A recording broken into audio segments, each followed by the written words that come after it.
What she discovers, buried beneath the soil of her seemingly worthless inheritance, changes everything. Concealed for nearly 150 years, the sealed underground chamber contains artifacts so valuable that powerful people will stop at nothing to claim them. And when Rebecca Morgan finally breaks through the hidden entrance, what she finds inside leaves her trembling, not just with awe, but with the crushing weight of a responsibility she never asked for. Before we jump back in, tell us where you're tuning in from. And if this story touches you, make sure you're subscribed, because tomorrow I've saved something extra special for you. Rebecca Morgan stared at the letter in her hand for the 5th time that morning, the Pennsylvania spring sunshine streaming through her cottage windows, doing nothing to warm the chill that had settled in her chest. Uncle Frank had always been eccentric, but this final gesture from beyond the grave seemed like a cruel joke rather than the blessing her attorney had suggested it might be. "Mom, are you still looking at that?" 12-year-old Lily appeared in the kitchen doorway, backpack slung over one shoulder, her dark hair pulled into a messy ponytail. "We're going to be late for school again." Rebecca folded the letter and tucked it into her pocket. "Sorry, honey. Just trying to make sense of Uncle Frank's inheritance." She grabbed her car keys from the counter and reached for her travel mug of coffee. "The land he left us is over in the hollow. You know, that area past Miller's Creek? The attorney says it's basically worthless." "Then why do you keep reading the letter?" Lily asked as they headed for the door. A fair question.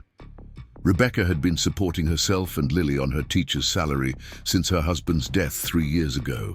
The inheritance of 40 acres of supposedly worthless land in a forgotten corner of Pinewood Valley hardly seemed like the financial windfall Uncle Frank's lawyer had hinted at during the reading of the will. "Because," Rebecca said, locking the door behind them, Uncle Frank wrote something strange in his personal letter. He said, "What appears worthless to most holds the greatest value to those who know where to look." And the thing is, Lily, Uncle Frank was many things, but he was never wasteful. There must be a reason he specifically left us that land. As she drove Lily to Pinewood Elementary, Rebecca couldn't stop thinking about Uncle Frank's cryptic message. Her late uncle had been the family historian, always telling stories about their ancestors who had settled in Pinewood Valley after the Civil War. Most of the family had written him off as a harmless eccentric with too much time on his hands, but Rebecca had always found his passion for history infectious. After dropping Lily off, Rebecca made an impulsive decision. Instead of heading to her classroom at the high school, she called in for a substitute and turned her car toward the county records office. If she was going to understand what Uncle Frank meant, she needed to start with the basics.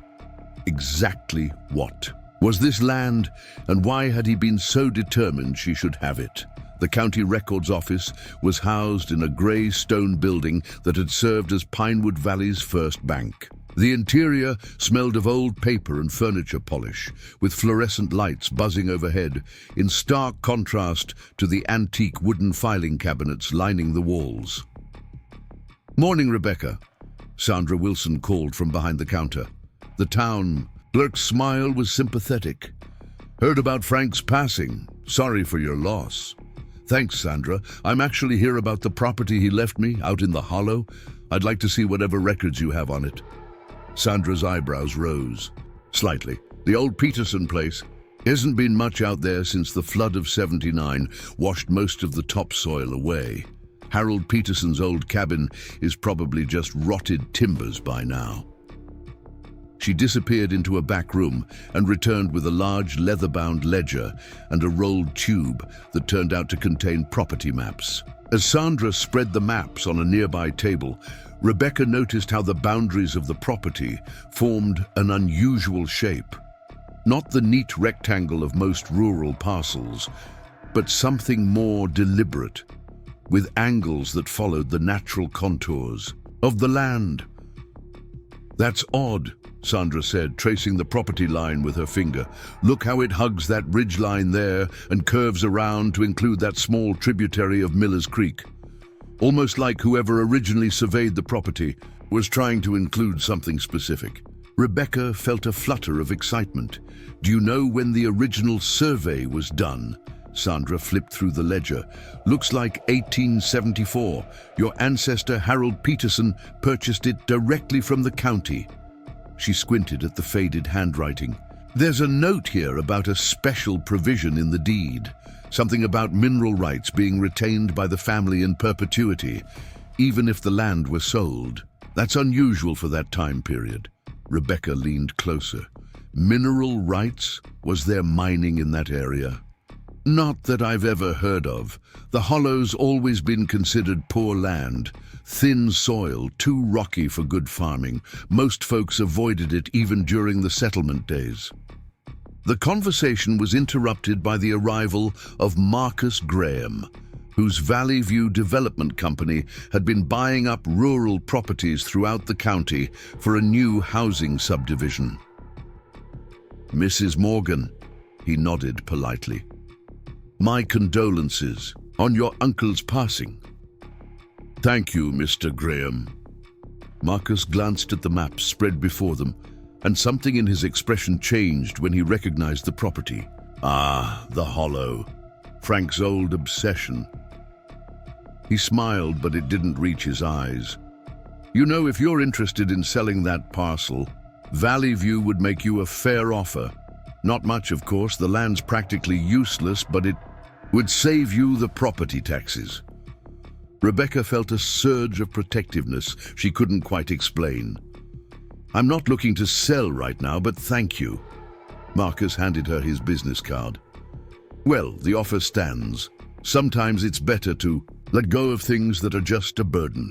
Think about it. What would you and Lily do with 40 acres of scrubland? Preparing and narrating this story took us a lot of time, so if you are enjoying it, subscribe to our channel.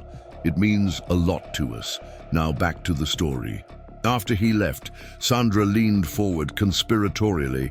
"That's the third time he's been in asking about property records for the hollow in the past month.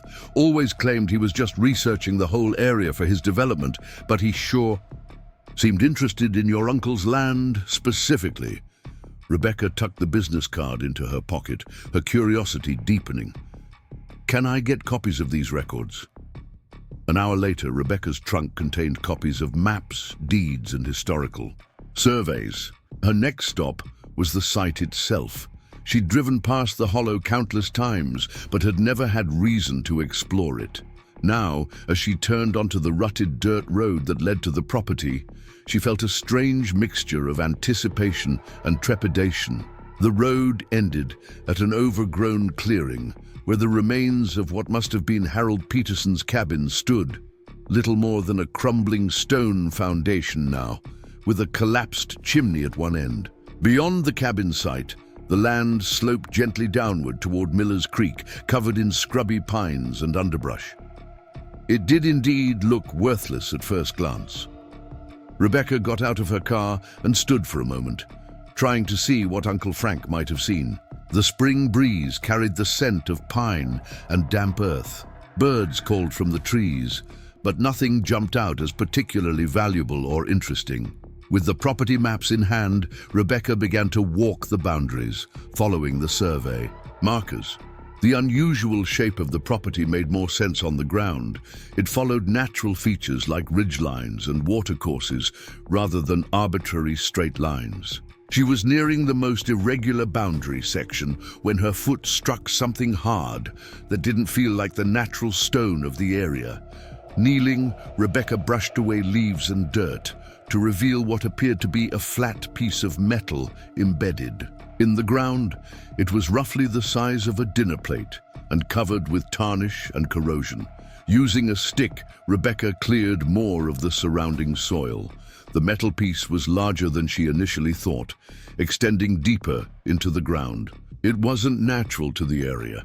Someone had placed it there intentionally. As she worked to expose more of the object, Rebecca's phone rang. It was the school. "Miss Morgan, This is Principal Winters. Lily had a bit of a dizzy spell in PE class. She says she's fine, but we thought you should know." Rebecca's heart raced. "I'll be right there." She reluctantly abandoned her discovery, marking the spot with a bright red hair tie before hurrying back to her car. Whatever was buried in the ground of her inheritance would have to wait. Lily's dizzy spell turned out to be nothing more serious than skipping breakfast, but the interruption meant Rebecca couldn't return to the Hollow until the weekend. By Friday evening, she was bursting with impatience to continue her exploration. "Can I come with you tomorrow?" Lily asked over dinner. "I want to see Uncle Frank's mystery land too." Rebecca hesitated. "Let me check it out first. Make sure it's safe. There might be rusty nails or broken glass from the old cabin." The truth was, Rebecca wanted time alone to process whatever she might find. Uncle Frank had left the land specifically to her, not to Lily, and his letter had been addressed to Rebecca alone. Something told her she needed to understand what she was dealing with before involving her daughter. Saturday morning dawned clear and cool. Rebecca packed a small bag with water, snacks, work gloves, and a small gardening trowel. As an afterthought, she added Uncle Frank's letter and the property documents. At the Hollow, the metal object she'd discovered remained undisturbed, her red hair tie still marking the spot. With renewed determination, Rebecca knelt and began clearing away more soil. The flat metal surface extended in all directions, far larger than she'd initially realized. After an hour of careful digging, Rebecca had exposed a circular metal plate approximately 4 feet in diameter. Unlike the natural materials of the area, this was clearly manufactured, cast iron or steel with unusual markings etched around its circumference. They weren't letters exactly, but symbolic patterns that reminded her of old surveyor's marks or mason symbols. The plate was firmly embedded in the ground and too heavy for her to lift alone. At its center was what appeared to be a recessed handle or latch mechanism, now clogged with dirt. Rebecca sat back on her heels, her mind racing. This was no random piece of discarded metal. It had been deliberately placed and concealed, accessible only to someone who knew exactly where to look. Was this what Uncle Frank had meant by value that others couldn't see? Using her water bottle to clean the central mechanism, Rebecca carefully cleared away decades of accumulated grime. Beneath the dirt, she could make out an intricate locking mechanism with what appeared to be keyholes. But unlike any conventional lock she'd seen before, as she worked, the sound of a vehicle approaching made her freeze. Looking up, she saw Marcus Graham's black SUV pulling into the clearing by the cabin ruins. Rebecca quickly threw her jacket over the exposed metal plate and stood up, brushing dirt from her jeans. "Mrs. Morgan!" Marcus called, walking toward her with that same professional smile that never reached his eyes. "I thought I might find you out here, exploring your inheritance?" "Just getting a feel for the property," Rebecca replied cautiously. Marcus looked around, his gaze sweeping past her with practiced casualness. "Found anything interesting?" "Just old cabin foundations. Pretty much what everyone said. Not much out here." Marcus nodded, but Rebecca noticed how his eyes kept drifting to the area where she stood. "I wanted to follow up on our conversation. Valley View has reviewed its development plans, and we might be able to offer more for this property than I initially suggested. It would help complete our conservation buffer zone for the new subdivision." "Conservation buffer?" Rebecca raised an eyebrow. "I thought you said the land was worthless." "For development, yes, but every project needs green space these days. Environmental regulations, you know. We'd be willing to offer 30,000. The sum took Rebecca aback. It was far more than worthless land should command, enough to make a significant difference for her and Lily. Yet something felt off about the sudden interest. "I appreciate the offer, Mr. Graham, but I'm still not ready to sell." His smile tightened. I understand, but I should mention that undeveloped land like this can become a liability. Property taxes, potential hazards, maintenance. It adds up. As a single mother with a teaching salary, that's something to consider. The thinly veiled reference to her financial situation stung. I'll keep that in mind. Is there anything else I can help you with today? Marcus handed her another business card. Think it over. The offer won't stay open indefinitely. We break ground on phase 1 next month. He turned to leave, then paused. Your uncle spent a lot of time out here, you know. In his final years, he was here almost weekly. Always thought he was a bit eccentric. After Marcus left, Rebecca returned to the metal plate with renewed determination. Uncle Frank's interest, coupled with Marcus's unexpected offer, confirmed her suspicion that there was more to this property than met the eye. As the afternoon sun began to lower, Rebecca made a decision. She needed help. Someone with knowledge of local history who wasn't connected to Valley View development.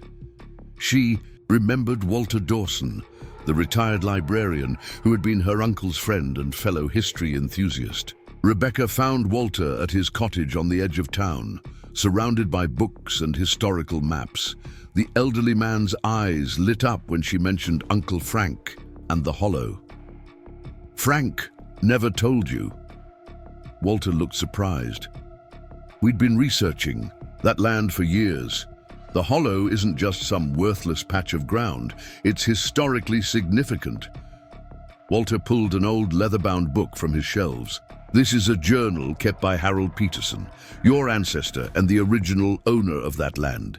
He came to Pinewood Valley with a purpose, and it wasn't farming. The journal told an extraordinary story. Harold Peterson had been a Union Army engineer during the Civil War, responsible for moving and protecting valuable cultural artifacts from southern museums and estates to prevent their destruction or capture. After the war, when tensions remained high, he had been entrusted with concealing certain historically significant items until they could be safely returned or properly preserved. Peterson designed and built a specialized underground vault on that property, Walter explained, showing Rebecca technical drawings in the journal.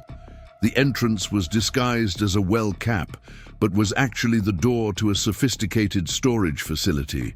The unusual property boundaries were deliberately surveyed to include specific underground geological features that would provide natural temperature and humidity control. Rebecca's pulse quickened. The metal plate I found today. Walter nodded eagerly. That would be it. Frank and I had been trying to pinpoint the exact location for years, using Peterson's somewhat cryptic directions. Frank must have finally found it. But why wouldn't he tell anyone? Why keep it secret, even in his will? Walter's expression grew serious. Because what's inside that vault isn't just historically significant. It's valuable, potentially worth millions. Peterson was entrusted with artifacts from some of the oldest American families, treasures that predated the Revolutionary War. The vault was supposed to be a temporary solution, but Peterson died suddenly, and the precise location was lost.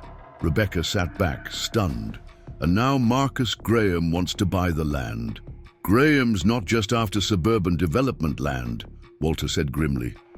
Valley View is a subsidiary of Heritage Acquisitions, a company known for identifying and exploiting historical sites for private collectors. I suspect they've somehow learned about Peterson's vault, but haven't been able to locate it precisely. Walter carefully turned the pages of Peterson's journal, pointing to faded sketches of the vault's internal structure.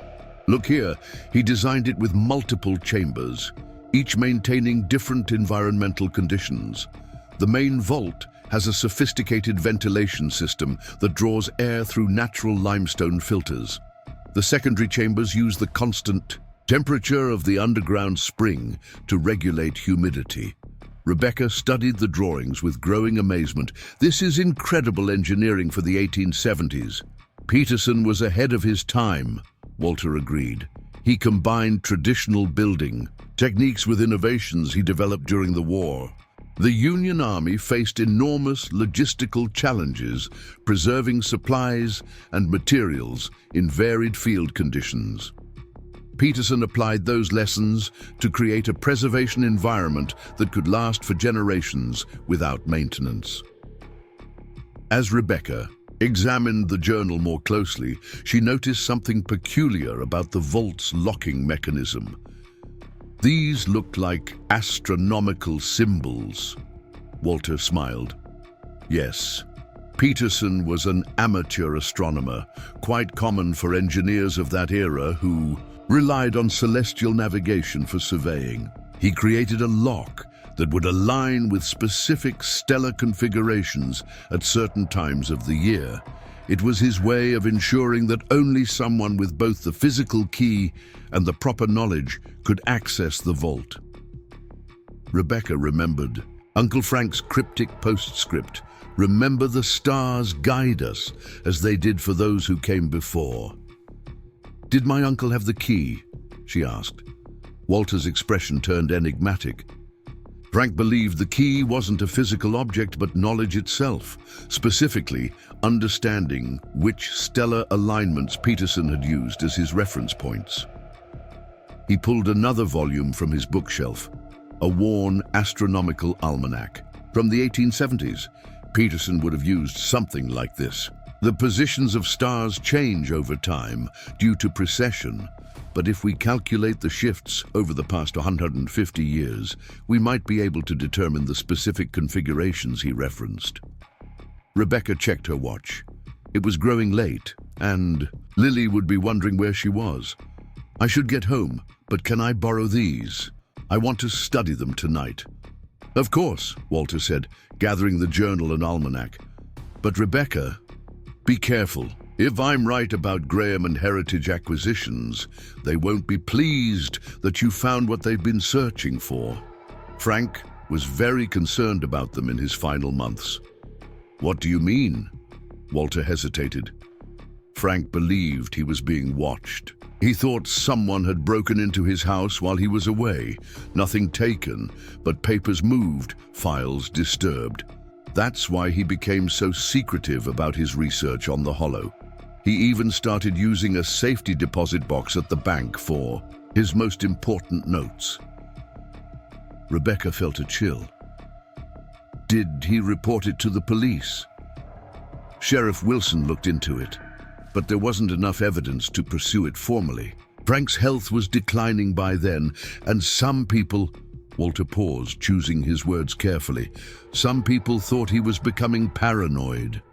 As Rebecca drove home, her mind raced with everything she'd learned. The seemingly worthless inheritance was actually a carefully preserved historical treasure trove, hidden by her ancestor and protected by her uncle. What had appeared to be Uncle Frank's eccentricity was in fact calculated caution. The house was quiet when she arrived, but a note on the counter informed her that Lily was at Maya's house for dinner and would be home by 8. Rebecca spread the borrowed materials across the kitchen table and began systematically reviewing them, taking careful notes. Peterson's journal contained detailed observations of stellar positions throughout the year, with particular attention to certain constellations. These observations were interspersed with cryptic notations that seemed to correlate with the symbols Rebecca had seen on the vault door. After an hour of study, Rebecca began to see patterns emerging. Peterson had created a calendar-based system where the correct combination changed with the seasons. According to his notes, the vault could only be opened on specific dates when certain stars aligned with fixed points on the property. Rebecca checked the current date against Peterson's astronomical tables, recalculating for the precession of the equinoxes, as Walter had suggested. To her excitement, the next optimal alignment would occur in just 3 days during the spring equinox. The sound of the front door opening announced Lily's return. Rebecca quickly gathered the materials, not ready to share her discoveries, until she better understood them herself. "Mom, you home?" Lily called, dropping her backpack in the hallway. "In the kitchen," Rebecca replied, stacking the journal and notes into a neat pile. Lily bounded in, full of teenage energy. "Maya's mom said I could stay over next Friday for her birthday sleepover. Can I? Please?" Rebecca nodded, only half listening, as she tried to mentally calculate the exact time of the equinox alignment. "Mom, are you okay? You look weird." Rebecca refocused on her daughter. "Sorry, honey, just thinking about some school stuff. Yes, you can go to the sleepover." "Cool, what's all that?" Lily gestured to the stack of materials. "Just some old books Walter Dawson lent me. Research about Uncle Frank's land." Lily's eyes lit with interest. "Did you find anything cool out there today?" Rebecca hesitated. She didn't want to lie to Lily, but she also wanted to protect her from potential complications. "Maybe. I'm still figuring it out." "Is that why you were gone all afternoon?" "Maya and I saw Mr. Graham's car heading out that way when her mum was driving us home from practice." Rebecca tensed. "You saw Marcus Graham at the Hollow?" "Not exactly. We saw his car turning onto that old dirt road that leads there. Maya recognized it because her dad had meetings with him about selling their farm last year." This new information troubled Rebecca. Had Graham returned to the property after she left, or had he been watching, waiting for her to depart? "Lily, did you mention to anyone that I was out at Uncle Frank's land today?" Lily shrugged. "Just Maya. Why?" "No reason," Rebecca said, forcing a casual tone. "Just curious." That night, after Lily had gone to bed, Rebecca returned to her research. The more she learned about Peterson's vault, the more impressed she became with her ancestors' foresight and ingenuity. The vault wasn't simply a storage facility, it was a sophisticated preservation system designed to protect irreplaceable artifacts during a time of national crisis. According to Peterson's journal, he had been approached by representatives of several prominent Southern families who feared their historical collections would be destroyed or looted during the war. Though he had fought for the Union, Peterson recognized the cultural importance of preserving these artifacts regardless of their origin. He had personally transported dozens of crates of items north, cataloging each piece and recording its provenance with meticulous detail. The journal also revealed that Peterson had never intended the vault to be permanent. His plan had been to return the artifacts to their rightful owners once the political situation stabilized. His sudden death had interrupted that plan, leaving the vault sealed and its contents forgotten. Rebecca wondered about the ethics of opening it now. If these were family heirlooms entrusted to Peterson for safekeeping, did she have a responsibility to locate the descendants of those families? Or after 150 years, did these artifacts now belong to history itself? The next morning, Rebecca called in sick to school, something she rarely did. After dropping Lily off, she drove directly to the county bank where Walter had mentioned Uncle. Frank kept a safety deposit box. As his sole heir, Rebecca had inherited access, though she hadn't yet retrieved its contents, assuming it contained only financial documents. The bank manager escorted her to the vault area. "Mr. Harlow was very particular about this box," he commented as they walked. "Visited it frequently in his last months. Always came early, right when we opened." Inside the small private room, Rebecca opened the safety deposit box to find a sealed envelope with her name written in Uncle Frank's familiar handwriting, a small leather pouch, and several carefully labeled USB drives. The letter inside the envelope was brief but revelatory. "Dear Rebecca, if you're reading this, you've likely discovered what lies beneath the hollow. I wanted to tell you directly, but experience taught me that knowledge is safer when it's earned rather than given. The USB drives contain my complete research, including digital scans of Peterson's original documents and my own investigations into the families who entrusted their treasures to him. The pouch contains the only physical key Peterson created, not for the main vault door, which requires astronomical alignment, but for the inner chamber where the most sensitive documents are stored. The combination for this secondary lock changes with the seasonal equinox. The spring sequence is enclosed. Trust Walter Dawson. Be wary of developers with sudden interest in worthless land, and remember that these treasures were placed in our family's care not because they are valuable, but because they are irreplaceable. With love and faith in your judgment, Uncle Frank. Inside the leather pouch, Rebecca found an unusual key fashioned from what appeared to be brass or bronze, with astronomical symbols etched along its shaft. Accompanying it was a folded paper containing a sequence of numbers and symbols that matched those she had seen on the vault door. Rebecca copied the equinox sequence into her notebook, returned the original to the pouch, and placed everything except the USB drives back in the safety deposit box. The drives would be safer with her, where she could review their contents privately. On her way out of the bank, Rebecca noticed a black SUV parked across the street, its windows tinted too darkly to see inside. It was impossible to tell if anyone was watching, but the vehicle matched the one Marcus Graham had driven to the Hollow. Rather than returning directly to her car, Rebecca ducked into the coffee shop next to the bank and ordered a tea. Through the window, she observed the SUV. After several minutes, it pulled away from the curb and drove slowly past the bank entrance. Rebecca couldn't identify the driver, but the coincidence was unsettling. She waited another 15 minutes before leaving, taking a circuitous route back to her vehicle and checking frequently to ensure she wasn't being followed. That afternoon, Rebecca contacted Sheriff Wilson.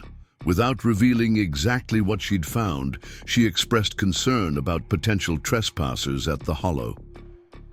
Frank mentioned similar worries before he passed. The sheriff said, "I can have deputies drive by periodically, but we're stretched thin. Best thing would be some kind of security system, but I know that's not cheap." "What about trail cameras?" Rebecca suggested. "The kind hunters use? Those might work. Solar-powered ones wouldn't need constant battery changes. I could help you set them up. Tom Jr. uses them for his wildlife photography." Rebecca purchased 4 high-resolution trail cameras that afternoon.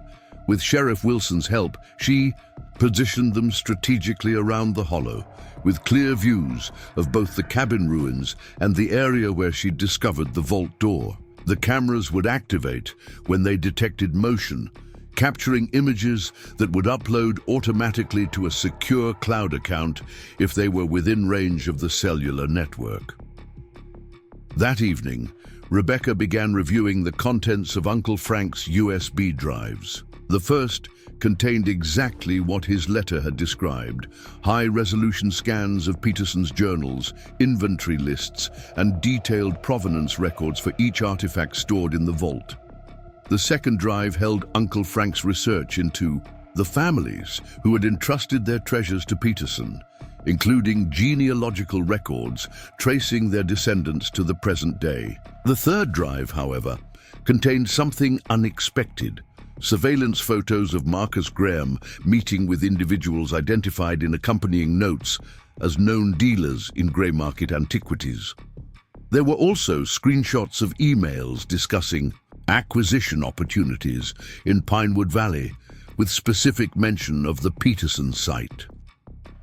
Uncle Frank had been investigating Graham and heritage acquisitions for months, documenting a pattern of behavior that suggested they targeted historically significant properties, often using legal but ethically questionable means to acquire them. According to Frank's notes, once Heritage gained control of these properties, valuable artifacts would be discovered during development and quietly sold to private collectors, bypassing normal archaeological protocols and museum acquisition. processes. The implications were disturbing. Graham's interest in the Hollow wasn't casual or coincidental. He knew about the vault and had been actively searching for it, possibly for years. Uncle Frank's seemingly paranoid security measures suddenly appeared entirely justified. Rebecca spent hours examining all the materials, cross-referencing Peterson's inventory against Frank's research on the artifact's rightful ownership. By midnight, she had compiled a substantial list of museums and historical societies that would have legitimate interest in various items, as well as several families who might have generational claims to specific pieces. The complexity of the situation was becoming clear. This wasn't simply about finding treasure, it was about resolving interrupted history. Peterson had accepted these items as a temporary guardian during crisis, intending to return them. His sudden death had frozen that intention in time, creating an ethical puzzle that now fell to Rebecca to solve. The spring equinox was now just 2 days away. According to Peterson's astronomical calculations, the vault's primary lock would be aligned for opening from approximately 5:15 to 5:45 a.m. Rebecca would need Walter's help to interpret the final alignment sequence correctly. The next morning, she called Walter and arranged to meet him at his cottage. When she arrived, she found him in an agitated state. "Someone broke in last night," he said, ushering her quickly inside. "Nothing was taken, but my research files were clearly searched. The Peterson materials I keep here were disturbed." Rebecca showed him the security footage from the trail cameras, which had already captured images of a figure examining the area around the cabin ruins after dark. The quality wasn't good enough to identify the person conclusively, but the build and movements suggested it might have been Marcus Graham. "We need to open the vault as soon as possible," Walter said firmly. "If they're getting this bold, they might try more direct methods next. Heavy equipment could damage the vault or its contents." "The alignment is tomorrow morning, just before dawn," Rebecca told him. "I have the inner chamber key and sequence from Uncle Frank's safety deposit box." Walter studied the astronomical sequence. "This looks correct. Peterson would have calculated it based on sidereal time, the positions of stars rather than the sun. The equinox provides a fixed astronomical reference point that occurs predictably year after year." They agreed to meet at the Hollow at 4:30 a.m. the following morning. Rebecca would bring Lily with her rather than leave her home alone, given the increasingly concerning situation with Graham and his associates. "Should we inform Sheriff Wilson?" Rebecca asked. Walter considered this. "Not yet. Let's confirm what's actually in the vault first. If it contains what Peterson's inventory suggests, we'll need official documentation and proper authorities involved immediately afterward. But the fewer people who know the exact timing of our access, the better." That evening, Rebecca finally told Lily everything about the vault, its likely contents, and the historical significance of what her great-great-grandfather had done. Lily's eyes widened as she comprehended the magnitude of their discovery. "So we're going to be like the first people to see these treasures in 150 years?" she asked, her voice hushed with awe. "If the mechanism still works," Rebecca cautioned. "And if the contents have been preserved as well as Peterson designed." Lily considered this soberly. "And those developers want to steal it all for private collectors? That's just wrong. These things should be in museums where everyone can see them and learn from them." Rebecca smiled at her daughter's indignation. "That's exactly what Uncle Frank believed too. It's why he protected the secret so carefully." They set their alarms for 3:45 a.m. and tried to get some sleep, though excitement and anxiety made real rest difficult for both of them. The night passed quietly, the trail cameras recording nothing more unusual than deer and raccoons visiting the property. At 4:15 a.m., Rebecca, Lily, and Walter met at the entrance to the Hollow, driving with headlights off along the final stretch to avoid announcing their presence. The pre-dawn air was crisp and still. Stars blazed overhead in the clear spring sky, the same stars Peterson had used to design his ingenious locking mechanism nearly 150 years earlier. Rebecca felt a profound connection to her ancestor as she led the way to the vault door, which she had recovered with a tarp after her initial discovery.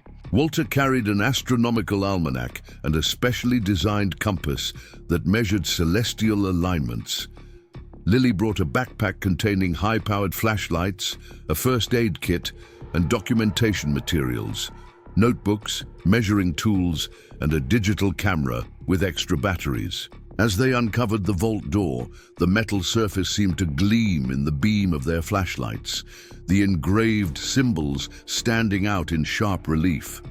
Walter immediately began taking measurements, comparing the positions of key stars to Peterson's calculations. "Incredible," he murmured. His measurements were precise to within fractions of a degree, even accounting for stellar drift over centuries. Following Walter's guidance, Rebecca began turning the concentric rings of the lock mechanism, aligning each symbol according to the sequence Uncle Frank had provided. As the final ring clicked into place, the center section of the door shifted slightly upward, just as Peterson's journal had indicated it would.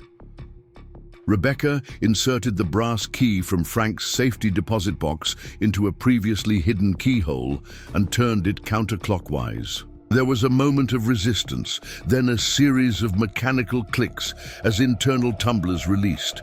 "It's working," Lily whispered excitedly. With a final turn of the central handle, the massive door began to move, rotating smoothly on hidden bearings. Cool, clean air wafted up from the opening, carrying a faint but discernible scent of paper, leather, and metal, the preserved atmospheres of the past. Stone steps descended into darkness. Rebecca led the way, her flashlight illuminating a passageway lined with fitted limestone blocks. The construction was immaculate, showing virtually no deterioration despite the passage of time. At the bottom of the stairs, they entered an antechamber with a vaulted ceiling.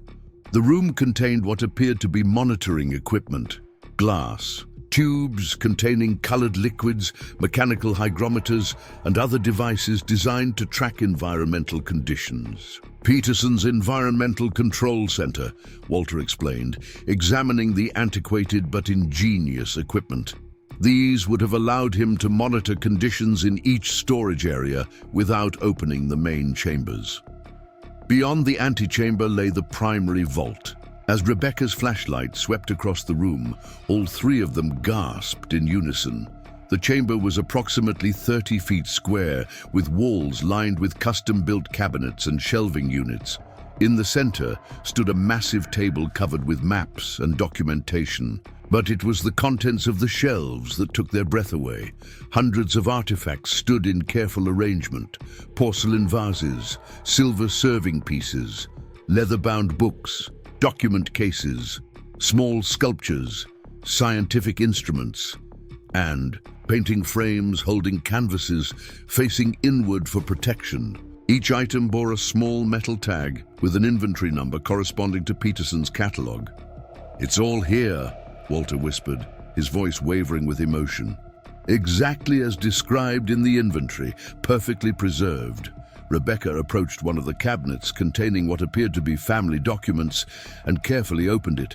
Inside were birth certificates, marriage licenses, family Bibles, and personal correspondence.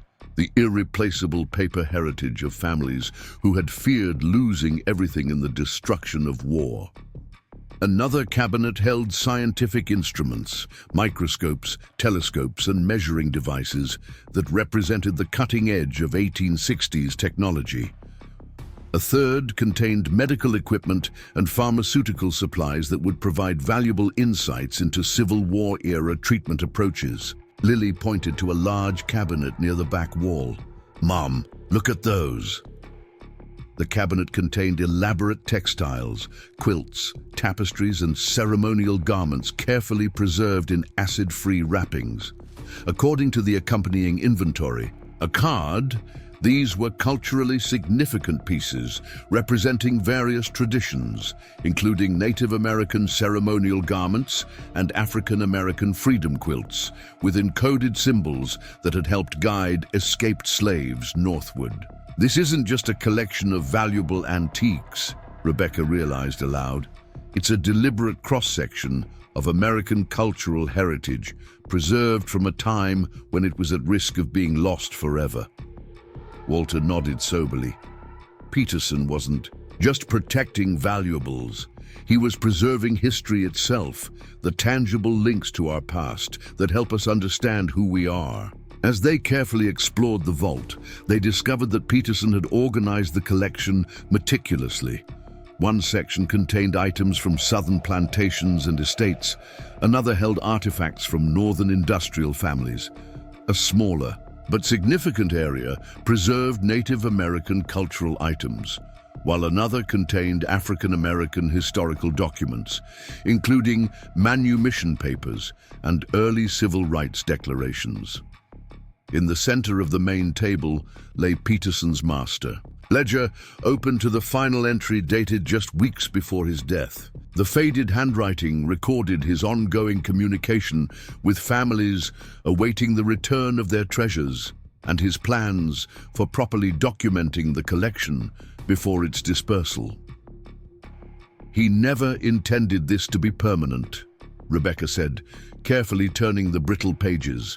This was always meant to be a temporary safe haven until these items could be returned to their rightful owners or proper institutions. Which means we're not actually discovering these things, Lily said thoughtfully. We're rescuing them. They were supposed to go back to their owners or to museums a long time ago. Rebecca smiled at her daughter's insight. Exactly. We're not treasure hunters. We're completing Peterson's mission. Walter checked his watch. It's nearly 6:30. We should secure the vault before daylight makes our presence more noticeable. They took dozens of photographs documenting the vault's contents and structural features, being careful not to disturb anything. The inner chamber that required Uncle Frank's special key contained the most sensitive documents, military maps, engineering schematics, and personal papers from prominent figures on both sides of the conflict. Before leaving, Rebecca carefully copied the first page of Peterson's master inventory, which contained his written statement of purpose.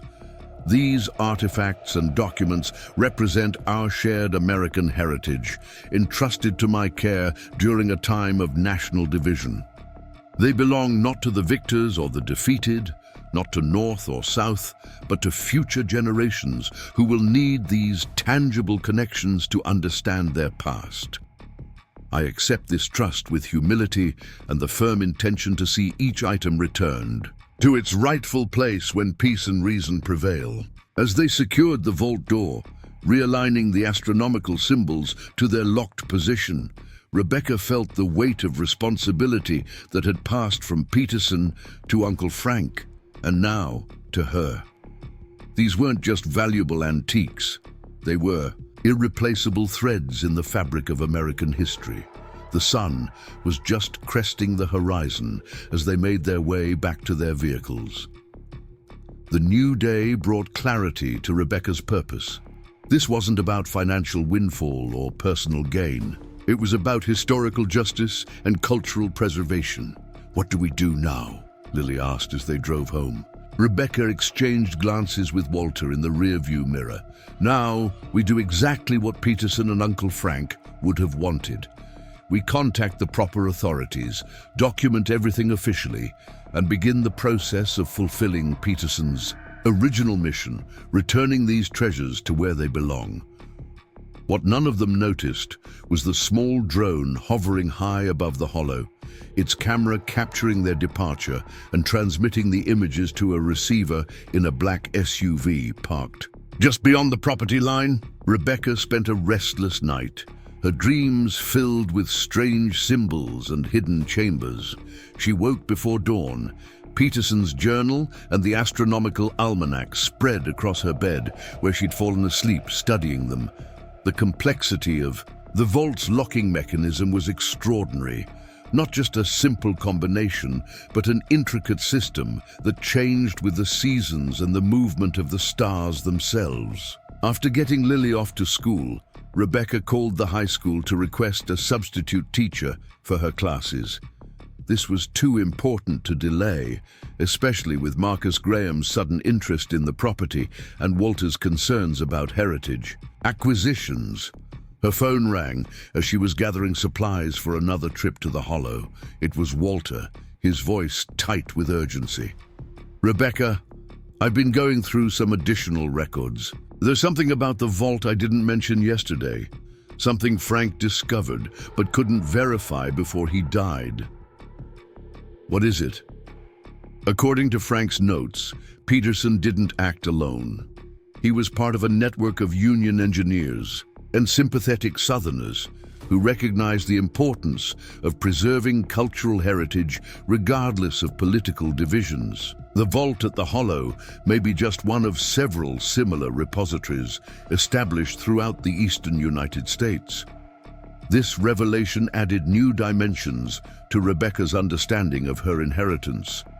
Not just a random historical curiosity, but part of a coordinated effort to protect America's cultural treasures during its most divisive period. "That's not all," Walter continued. Frank believed Peterson embedded clues within the vault itself, information pointing to these other repositories. It's why Heritage Acquisitions is so interested. They're not just after what's in your vault. They're hunting for an entire network of historical treasures. "I'm heading out to the Hollow now," Rebecca said. "Can you meet me there?" "I'll be there in an hour. And Rebecca, bring a camera. If Frank was right, we need to document everything carefully." Rebecca drove to the Hollow with a heightened sense of purpose. The property appeared undisturbed when she arrived, though she noticed fresh tire tracks near the access road. Someone had driven by recently but not entered the property itself. Using the photocopied star charts Walter had provided yesterday, Rebecca began examining the vault door more carefully. The astronomical symbols weren't just functional components of the lock. They told a story. Constellations that had guided, escaped slaves north, stars that sailors used for navigation, celestial patterns that had marked important dates in American history. Walter arrived as she was clearing more soil from around the vault's circumference. He brought additional research materials and what appeared to be surveying equipment. Peterson was a surveyor by training, he explained, setting up a theodolite. The symbols on the vault don't just align with stars, they align with geographical features. I believe he created a map, coordinates pointing to the other vaults in the network. Together, they worked methodically, measuring angles between specific symbols on the vault door and landmarks visible from the Hollow, the distant church, steeple, the ridgeline to the west, the bend in Miller's Creek. "It's a triangulation system," Walter said excitedly as patterns began to emerge. Each key symbol serves as both an astronomical reference and a surveying marker. Ingenious. The information is hidden in plain sight, but only comprehensible to someone with the right knowledge. As they worked, the sound of vehicles approaching made them both freeze. Looking up, they saw not just Marcus Graham's familiar black SUV, but three identical vehicles coming up the dirt road, dust billowing behind them. "They're moving faster than I expected," Walter muttered, quickly gathering his notes. "We need to open the vault now, before they can interfere." With renewed urgency, they returned to the locking mechanism. Using the astronomical calculations Rebecca had worked out overnight, they began aligning the concentric rings according to the spring equinox configuration. Each ring turned with surprising smoothness, the mechanism still functioning perfectly despite decades of inactivity. As Rebecca rotated the final ring into position, they heard a satisfying click from within the vault door. A small panel at the center slid aside, revealing a recessed handle that had been hidden beneath the soil for generations. "It worked," she whispered, grasping the handle. The handle turned with initial resistance, then gave way smoothly. The entire door, far heavier than it appeared, began to rotate on hidden bearings, balanced so perfectly that it required minimal effort to open despite its weight. The vehicles were drawing closer, less than a minute away. Rebecca and Walter exchanged glances, then made a decision without words. They pulled the vault door fully open, revealing stone steps descending into darkness, and quickly stepped inside. With some effort, they pulled the door closed behind them just as the SUVs reached the clearing by the cabin ruins. In the sudden darkness, Rebecca fumbled for her flashlight. The beam illuminated a stone passageway leading downward, the walls, constructed of precisely fitted limestone blocks, engineering that had stood the test of time. Peterson was an artist as well as an engineer, Walter murmured, running his hand along the flawless stonework. This construction would challenge modern techniques, yet he accomplished it with 19th century methods. They descended cautiously, counting 27 steps before the passage leveled out into a small antechamber. Here, they found what appeared to be environmental monitoring equipment, glass tubes containing colored liquids, mechanical hygrometers, and other devices designed to measure temperature and humidity. His control room, Walter explained, examining the antiquated but ingenious systems. These would have allowed him to monitor conditions in the main vault without opening it and disrupting the carefully maintained environment. Beyond the antechamber stood another door, this one crafted of solid oak, banded with iron. Unlike the main entrance with its astronomical locking mechanism, this door featured a conventional keyhole. The key from Uncle Frank's safe deposit. "Box!" Rebecca said, retrieving the brass key from her pocket. The key turned smoothly in the lock, and the heavy door swung open to reveal the main chamber beyond. As their flashlight beams swept across the room, both Rebecca and Walter stood in stunned silence at what they saw. The vault was approximately 30 feet square, with walls lined with custom-built cabinets and shelving units. In the center stood a massive oak table covered with maps, journals, and what appeared to be cataloging materials, but it was the contents of the shelves that took their breath away. Hundreds of artifacts stood in careful arrangement: silver serving pieces, porcelain figurines, leather-bound books, document cases, scientific instruments, medical equipment, and framed artwork turned inward for protection. Each item bore a small metal tag with an inventory number corresponding to what appeared to be Peterson's master catalogue on the central table. "This is extraordinary," Walter whispered, approaching one of the cabinets with reverent care. "The preservation is perfect, as if time simply stopped in this room."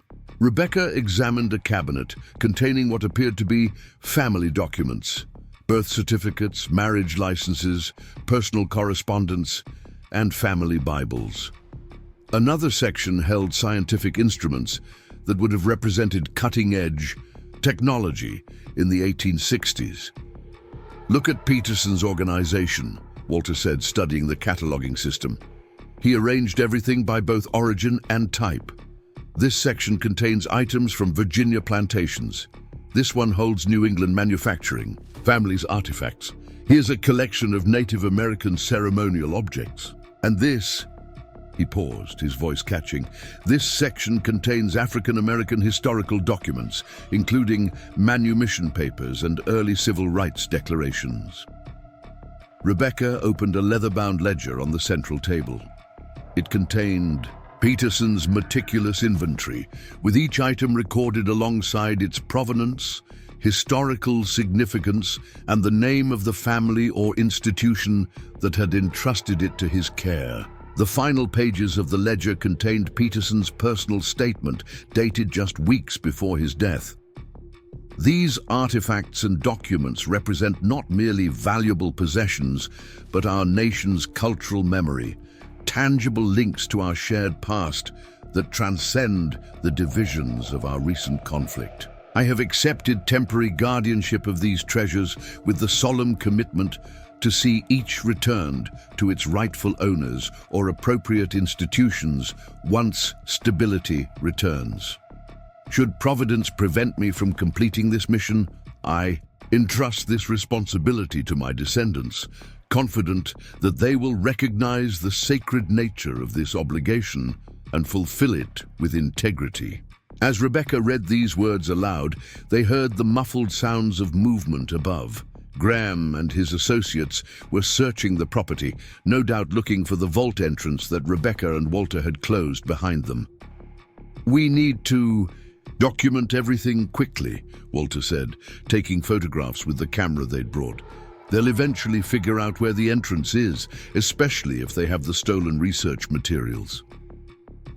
They worked methodically, photographing each section of the vault and recording inventory numbers. The wealth of historical material was overwhelming, not just in monetary value, which would undoubtedly be substantial, but in cultural and historical significance. As Walter documented the artifacts, Rebecca found herself drawn to a smaller chamber beyond the main room. This space appeared to be Peterson's personal workspace, a desk with writing materials, reference books on preservation techniques, and engineering drawings for the vault itself. On the desk lay a sealed letter addressed simply to the finder. With trembling hands, Rebecca broke the wax seal and unfolded the brittle paper. "To whomever discovers this repository, if you are reading this, you have solved the puzzles I created to protect these treasures until the proper time for their return.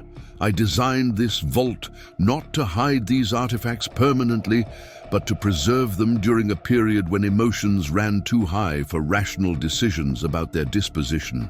These items represent the cultural heritage of families and institutions from across our divided nation. Some were entrusted to me directly by their owners, who feared destruction or confiscation. Others were rescued from abandoned properties or salvaged from damaged buildings. All deserve to be returned to their rightful places or preserved in institutions where future generations can learn from them. In the main ledger, you will find complete documentation of each item's provenance and the name of its rightful owner as of 1874. I have attempted to maintain communication with these families, but the chaos of war and reconstruction has made this difficult. Many have relocated or perished. Some institutions no longer exist in their previous form. I entrust to you, the finder, the solemn responsibility of completing what I could not, ensuring these treasures find their proper homes. May you approach this task with the respect these artifacts deserve and the understanding that they belong not to individuals, but to our shared human heritage. With faith in your judgment, Harold Peterson, April 12th, 1874. But there was more. Attached to Peterson's letter was a folded document containing what appeared to be coordinates and cryptic notations, locations of other vaults in the preservation network, exactly as Walter had theorized. "Walter, you need to see this," Rebecca called, returning to the main chamber. Peterson left instructions about the other repositories. The historian examined the document with growing excitement. These are survey coordinates using the system of his era. With some conversion, we could identify these locations on modern maps, but look at this notation. Access requires constellation key from all points. I think each vault contains part of the information needed to access the others. It's a security system requiring cooperation. Their examination was interrupted by a distinct metallic sound from above. Someone was attempting to manipulate the vault door. "They found the entrance," Walter said grimly. "We need to decide quickly what to do." Rebecca thought about Peterson's letter and the responsibility he had entrusted to the finder. These artifacts didn't belong to her or to Graham or even to the specific families who had originally owned them. They belonged to history itself, to the shared cultural heritage Peterson had recognized as transcending the conflicts of his time. "We need to protect the network information," she said decisively. "That's what Uncle Frank would have wanted. If Graham gets the coordinates to the other vaults, Heritage Acquisitions will raid them all." Walter nodded in agreement.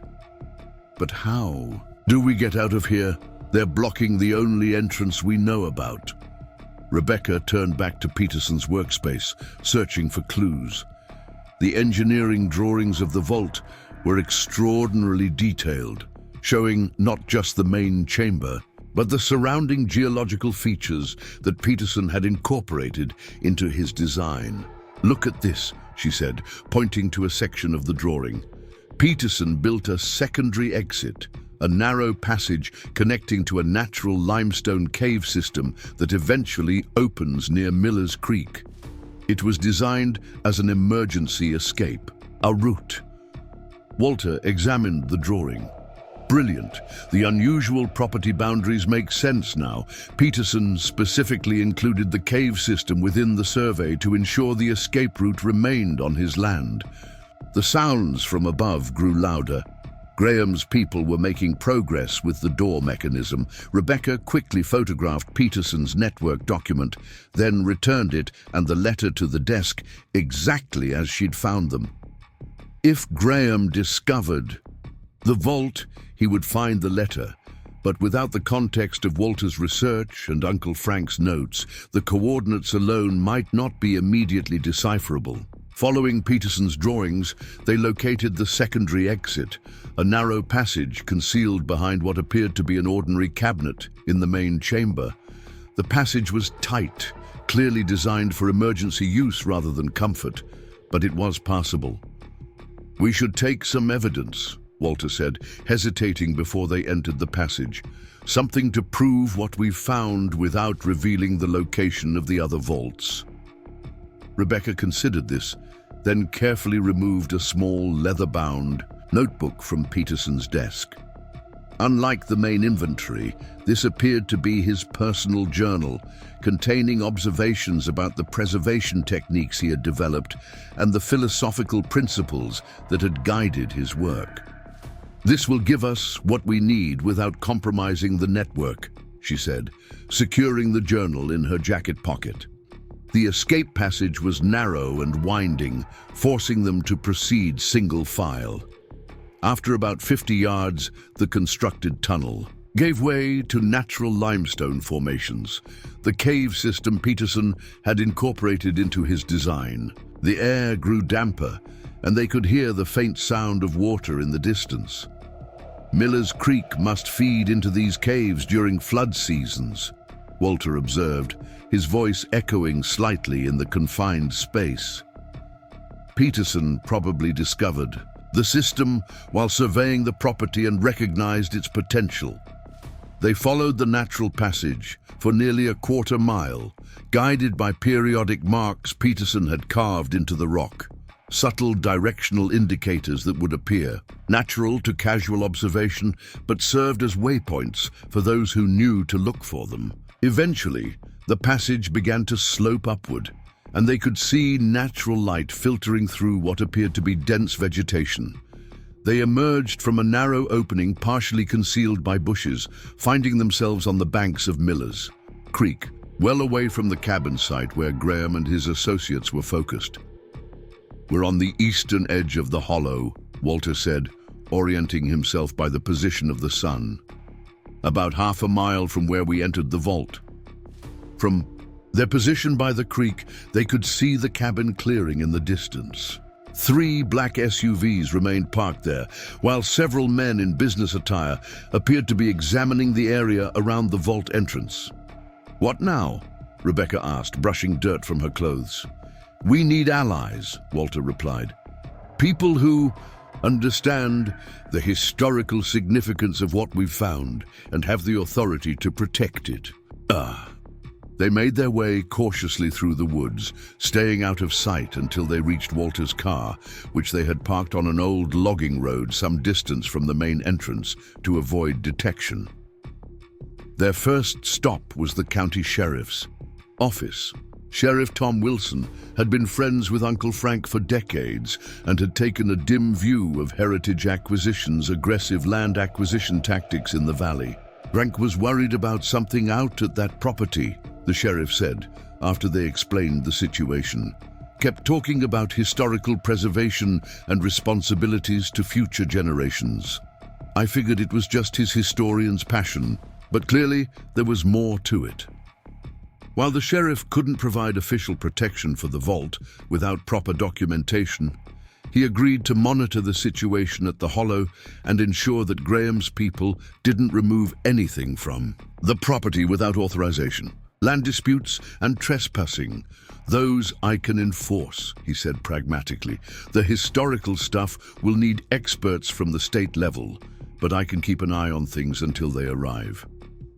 Their next call was to Dr. Eleanor Phillips at the State Historical Society, a colleague Walter had worked with on previous preservation projects and someone he trusted implicitly. After hearing their description of the vault and its contents, Dr. Phillips immediately recognized the significance. This could be one of the most important Civil War-era discoveries in decades, she said over the speakerphone. Peterson's preservation network has been the subject of historical speculation, but until now, no concrete evidence existed. I can have a team there by tomorrow morning with proper documentation and security protocols.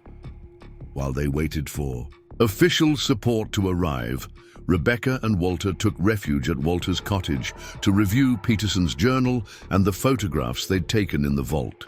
The journal provided remarkable insights into Peterson's thinking, his recognition that cultural treasures transcended political divisions, his innovative approaches to environmental preservation, and his vision of a future where these artifacts would help heal the wounds of war by reminding Americans of their shared heritage. He was decades ahead of his time, Walter said, carefully turning the journal's brittle pages. Modern conservation science is only now catching up to some of the techniques he developed through trial and error. The journal also contained more information about the preservation network. Peterson had collaborated with at least 6 other engineers and historians across the eastern United States, each establishing similar vaults in their regions. The network operated on a principle of distributed responsibility. No single person knew the locations of all repositories, and access required cooperation between multiple caretakers. It was a brilliant security system, Walter observed. Even if one vault was compromised, the others would remain protected, and the contents were distributed strategically. Each vault contained a carefully curated collection representing different aspects of American culture and achievement. That evening, Rebecca called Lily, who was staying at Maya's house for the night.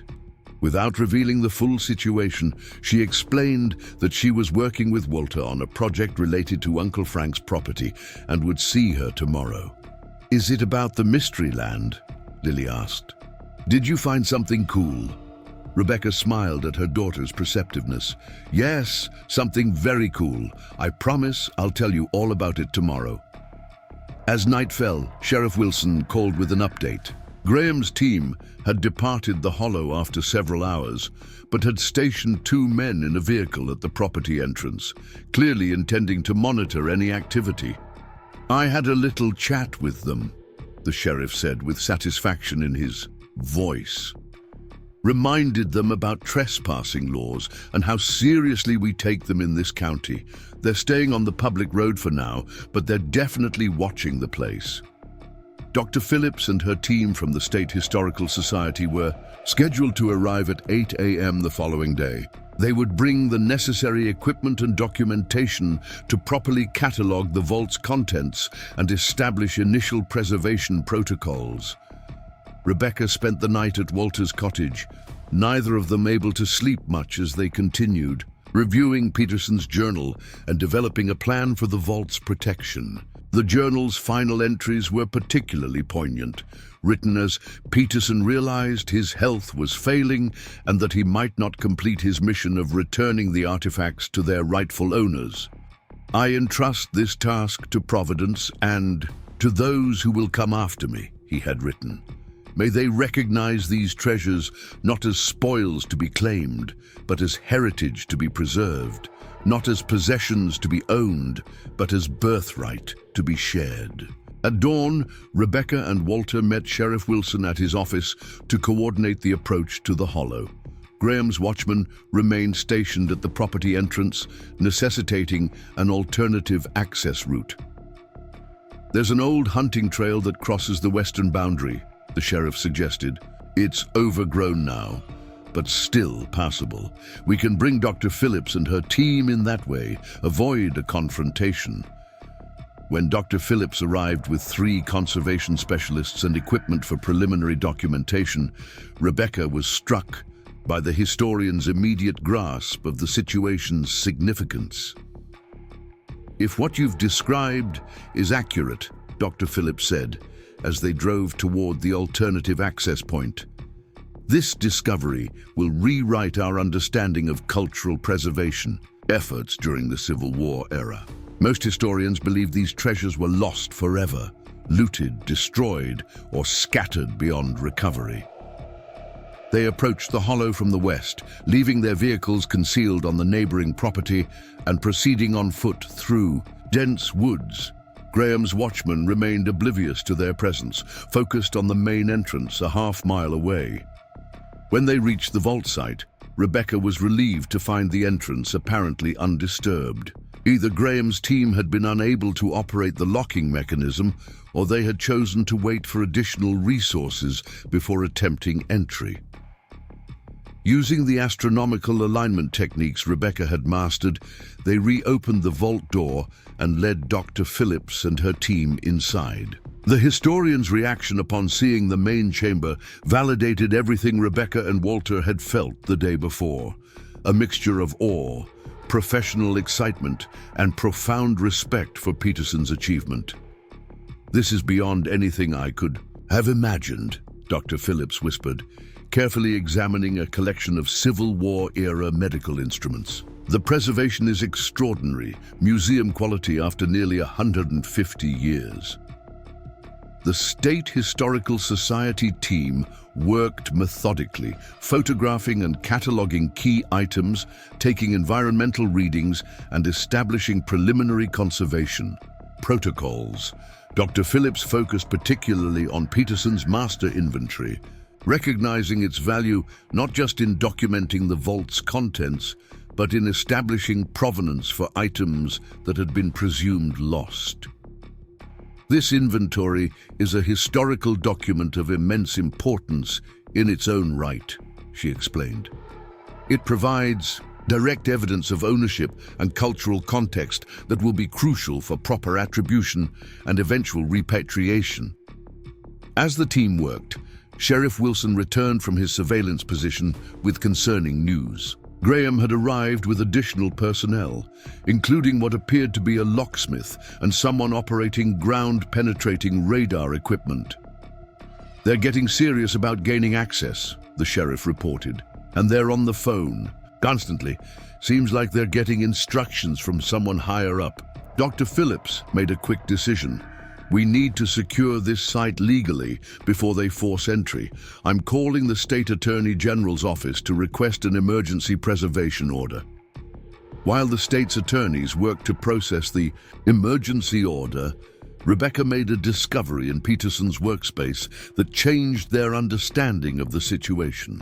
Hidden beneath a false bottom in his desk drawer was a legal document, a trust agreement establishing what he called the Guardians of Heritage, a formal structure for managing the preservation network. The document named specific families, including the Petersons, the Hendersons from Tennessee, the Whitmores from Virginia, and several others, as designated custodians of the network repositories. More importantly, it established clear legal ownership of the artifacts, designating them as cultural trust assets rather than personal property.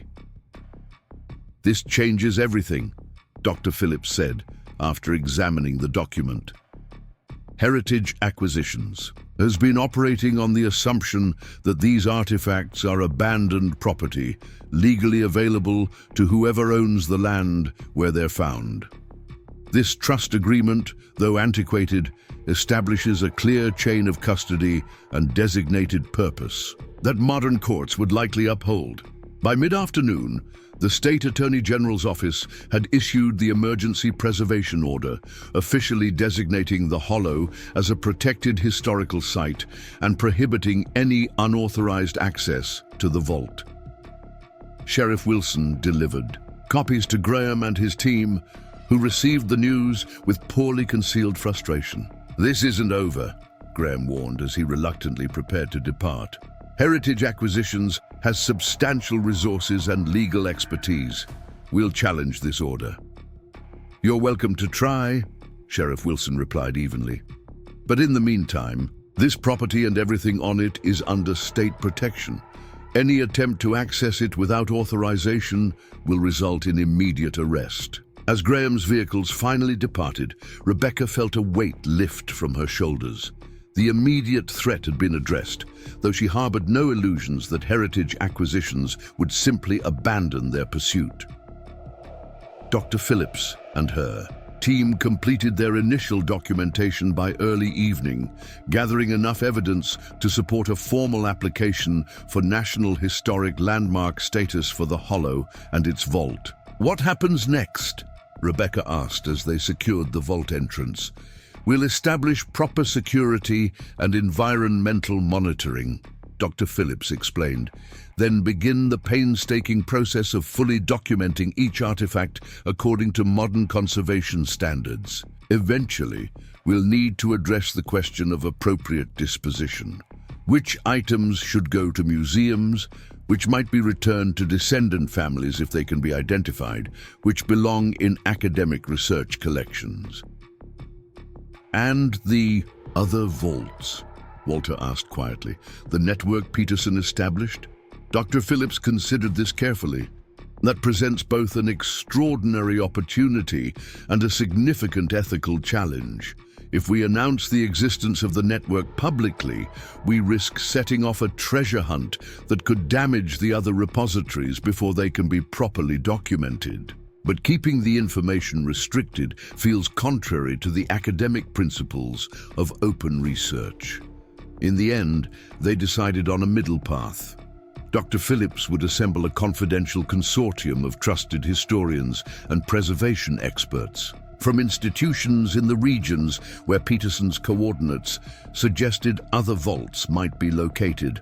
This group would methodically investigate the potential sites, always prioritizing preservation over publicity. The following morning, Rebecca finally brought Lily to see the Hollow, now transformed from worthless inheritance to protected historical site, complete with security personnel and preservation specialists carefully documenting its treasures. As she led her daughter into the vault for the first time, Lily's expression of wonder made all the stress and danger worthwhile.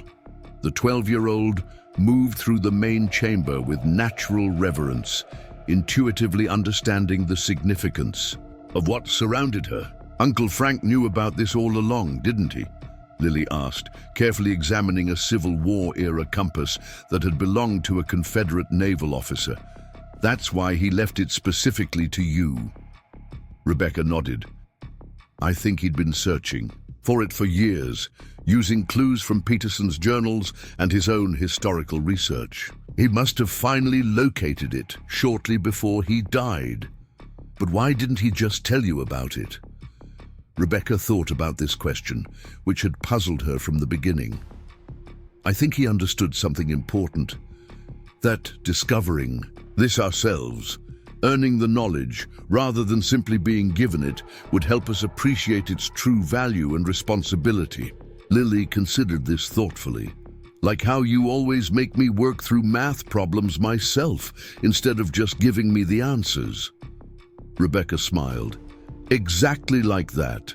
Uncle Frank wanted us to understand not just what Peterson created, but why he created it, the principles and values behind it.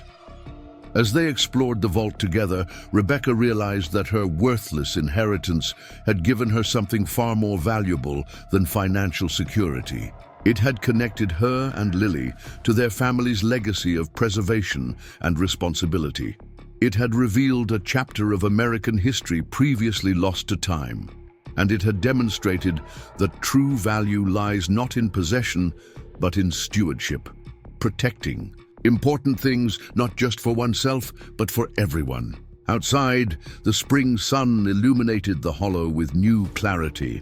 What had once seemed like an unremarkable patch of woodland now revealed itself as the carefully chosen site of an extraordinary historical achievement, a place where one man's vision had preserved irreplaceable cultural treasures through generations of darkness until the right moment for their rediscovery. "What happens now?" Lily asked as they emerged from the vault into the sunlight.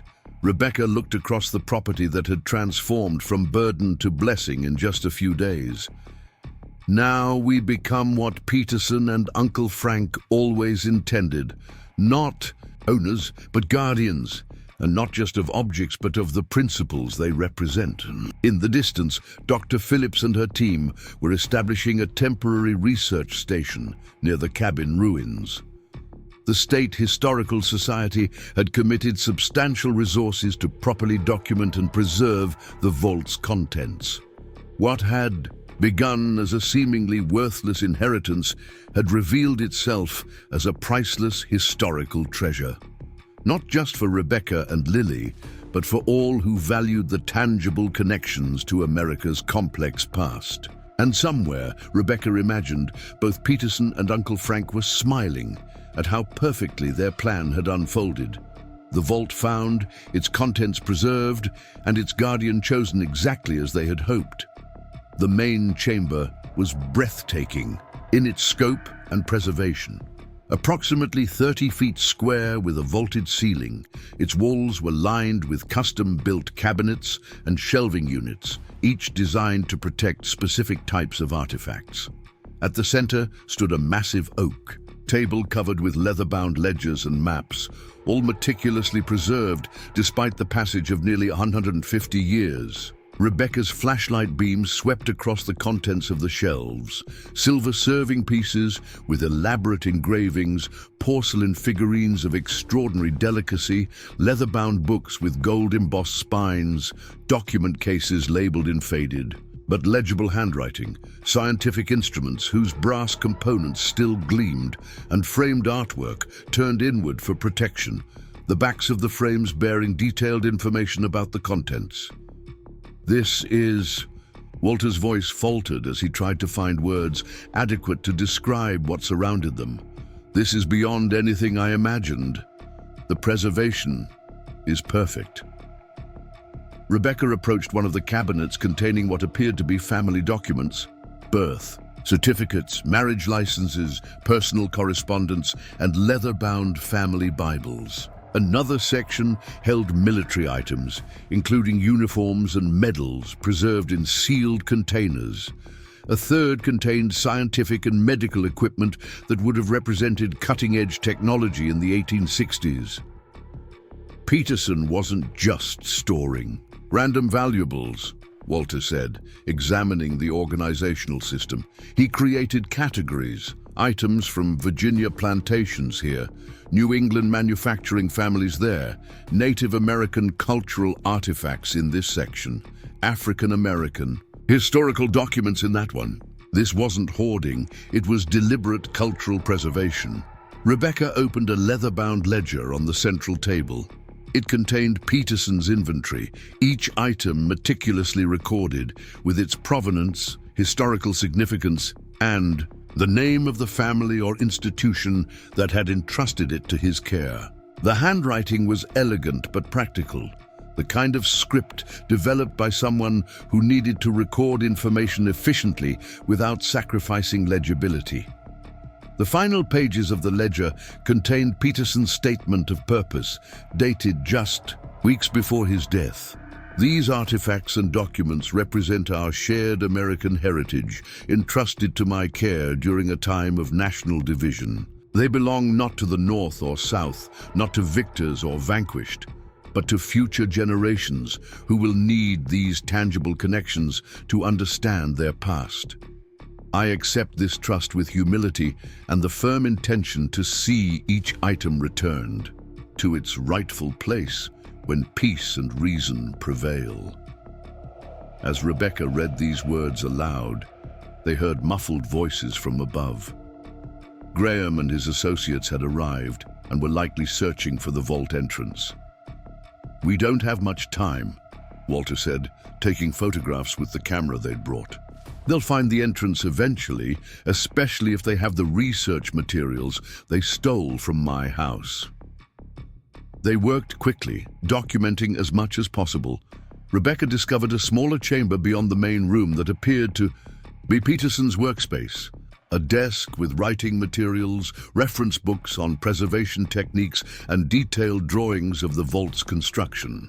On the desk lay a sealed letter addressed simply to the finder. With trembling hands, Rebecca broke the wax seal and unfolded the brittle paper. "To whomever discovers this repository, if you are reading this, you have solved the puzzles I created to protect these treasures until the proper time for their return. I designed this vault not to hide these artifacts permanently, but to preserve them during a period when emotions ran too high for rational decisions about their disposition. These items represent the cultural heritage of families and institutions from across our divided nation. Some were entrusted to me directly by their owners who feared destruction or confiscation. Others were rescued from abandoned properties or salvaged from damaged buildings. All deserve to be returned to their rightful places or preserved in institutions where future generations can learn from them. In the main ledger, you will find complete documentation of each item's provenance and the name of its rightful owner as of 1874. I have attempted to maintain communication with these families, but the chaos of war and reconstruction has made this difficult. Many have relocated or perished. Some institutions no longer exist in their previous form. I entrust to you, the finder, the solemn responsibility of completing what I could not, ensuring these treasures find their proper homes. May you approach this task with the respect these artifacts deserve and the understanding that they belong not to individuals, but to our shared human heritage. With faith in your judgment, Harold Peterson, April 12, 1874.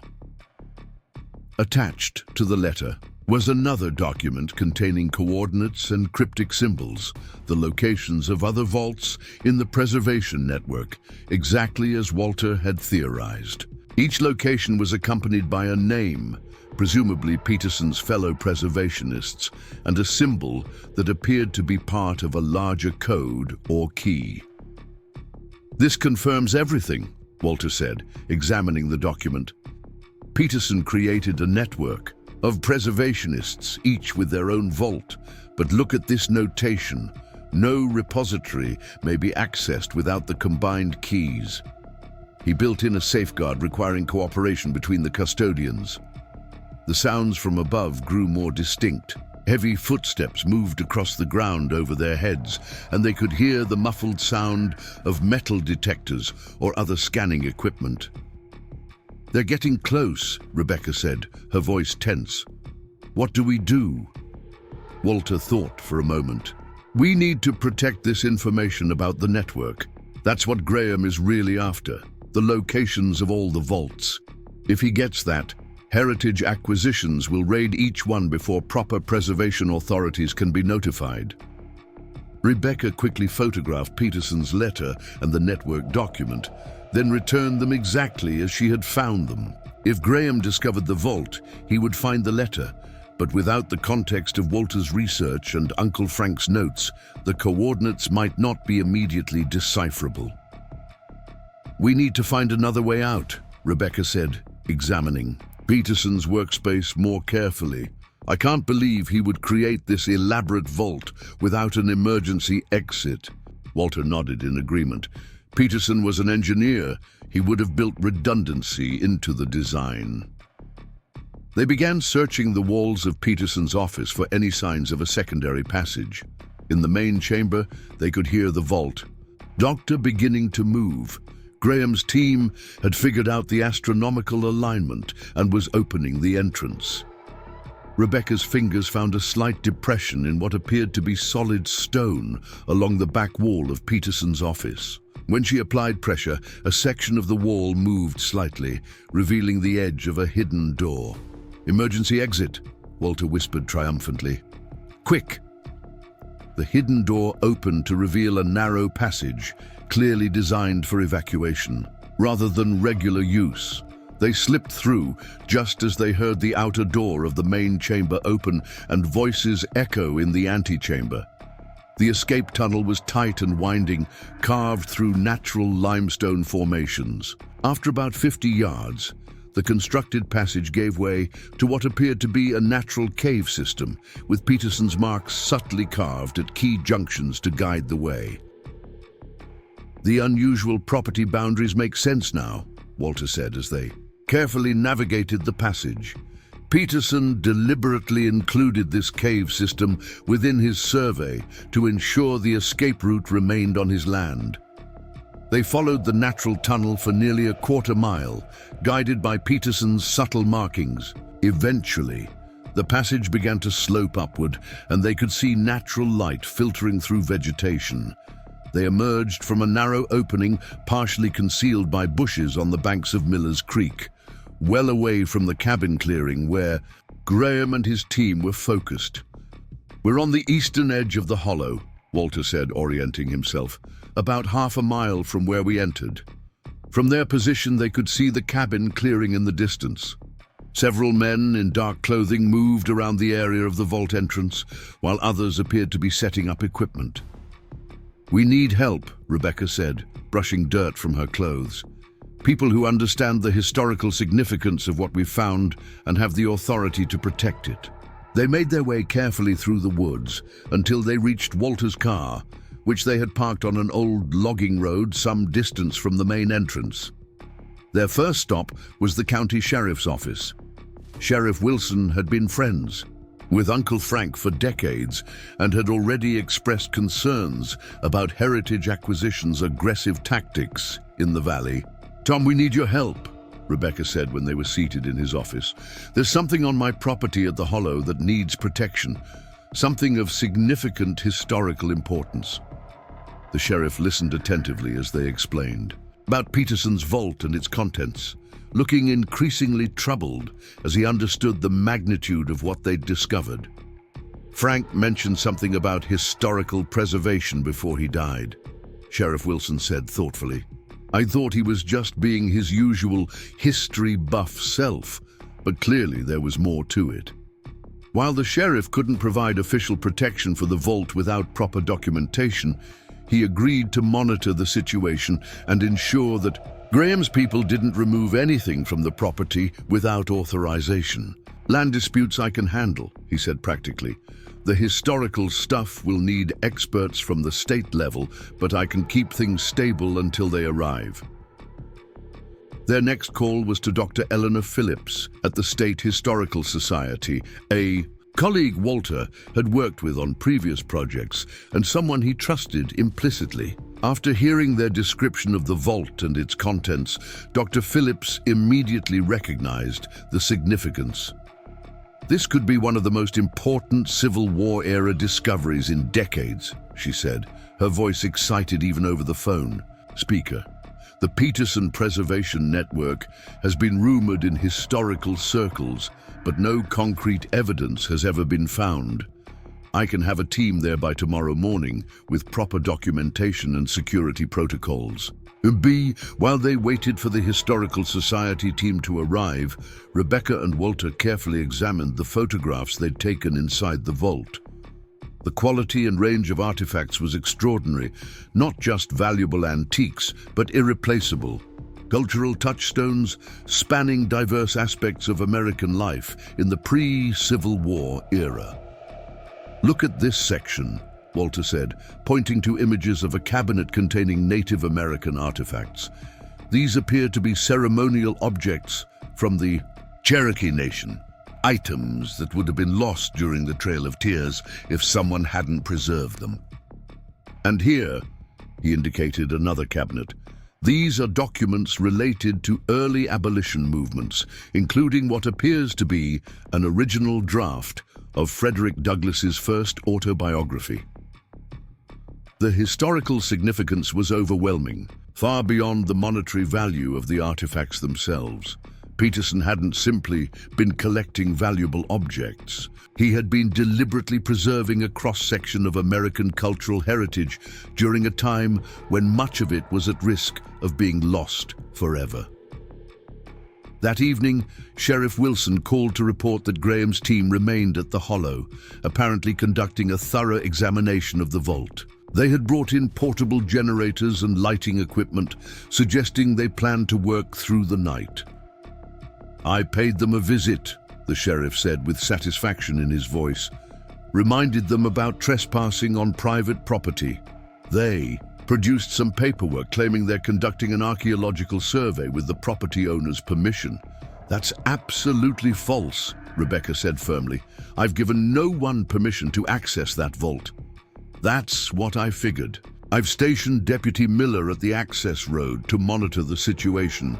They can stay for now, since they're already inside. But nothing leaves that property without documentation and your explicit approval." Dr. Phillips and her team from the State Historical Society arrived early the next morning. They met at Walter's cottage to review the photographs and develop a strategy for securing the site. The team included 2 conservators specializing in 19th century artifacts and a legal specialist familiar with historical preservation laws. "Based on what you've shown me," Dr. Phillips said after examining the images, "this is a find of national significance." Peterson's preservation method appears to have been remarkably effective. These artifacts show minimal deterioration despite being sealed for nearly 150 years. The legal specialist, Cameron Murray, was particularly interested in Peterson's documentation of provenance and ownership. This inventory and Peterson's letter are crucial. They establish that he was serving as a temporary custodian, not claiming ownership of these items. That creates a very different legal situation than if they were simply buried treasure.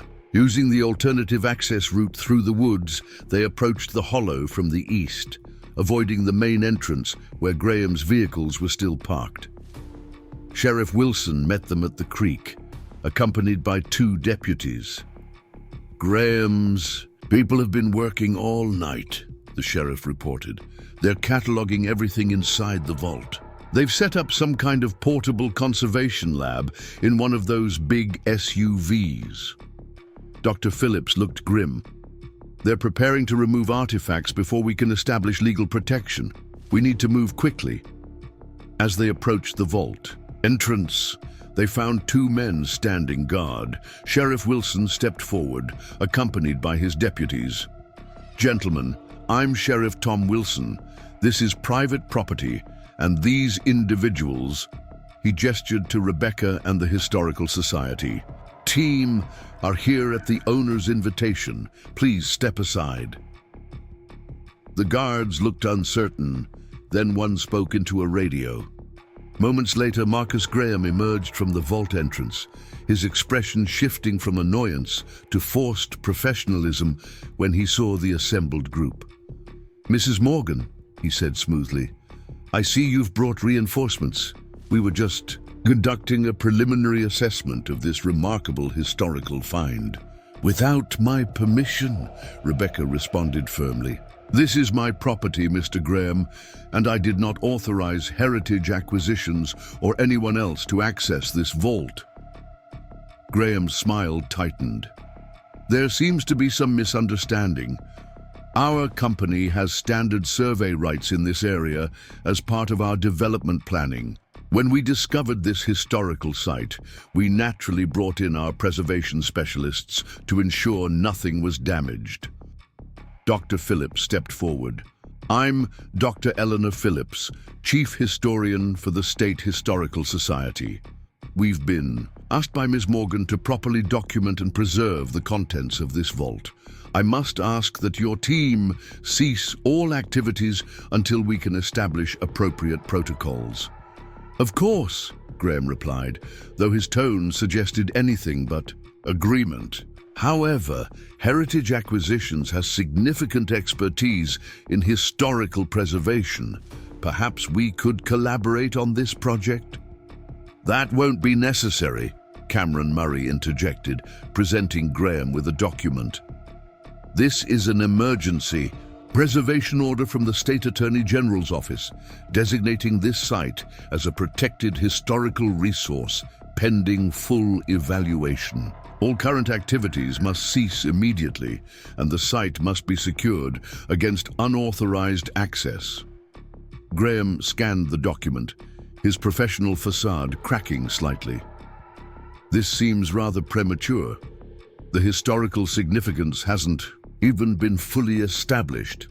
On the contrary, Dr. Phillips responded, we have preliminary documentation confirming this as a Civil War-era preservation vault created by Harold Peterson, a Union engineer known to have been involved in cultural preservation efforts.